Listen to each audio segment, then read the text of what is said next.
హైదరాబాద్లో కల్వకుంట్ల కవిత ఘన స్వాగతం. 5.5 నెలల తర్వాత హైదరాబాద్లో అడుగుపెట్టిన బీఆర్ఎస్ ఎమ్మెల్సీ కల్వకుంట్ల కవితకు అపూర్వ స్వాగతం లభించింది.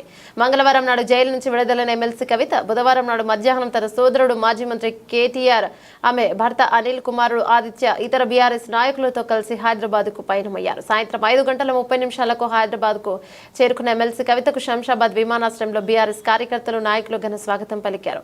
కేసీఆర్ జిందాబాద్, బీఆర్ఎస్ జిందాబాద్ అంటూ నినాదాలు మారుమోగాయి. భారీ ర్యాలీతో బంజారాహిల్స్లోని తన నివాసానికి చేరుకున్నారు. ఇంటికి చేరుకున్న ఎమ్మెల్సీ కవిత తన తల్లి శోభమ్మకు పాదాభివందనం చేసి ఆత్మీయ ఆలింగనం చేశారు. కష్ట సమయంలో కేసీఆర్ కు, తమకు, తన కుటుంబానికి అండగా ఉన్న ప్రతి ఒక్కరికి కృతజ్ఞతలు తెలియజేశారు. నేనే తప్పు చేయలేదు, ఎప్పటికైనా న్యాయం గెలిచి తీరుతుంది. నేను ఎలాంటి తప్పు చేయలేదు కాబట్టి ఏదో ఒక రోజు నిజమేంటనేది తెలుస్తుంది.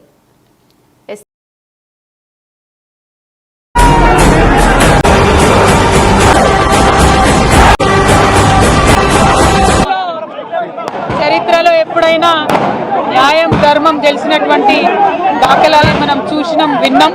అది భారతదేశ చరిత్ర అయినా, తెలంగాణ చరిత్ర అయినా న్యాయబద్ధమైనటువంటి పోరాటం, ధర్మ పోరాటం ఎప్పుడు కూడా కొనసాగుతుంది.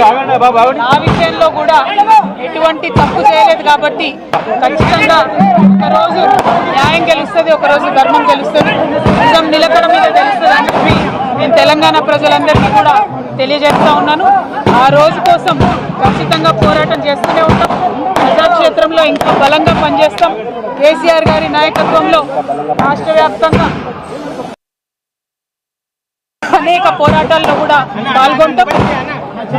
అల్టిమేట్ గా ఏ తప్పు చేయనటువంటి నేను కడిగిన ముత్యంలా ఈ అపవాదులన్నింటి నుంచి కూడా బయటకు వస్తాననేటటువంటి విశ్వాసం నాకు ఉన్నది. Thank you. జై తెలంగాణ.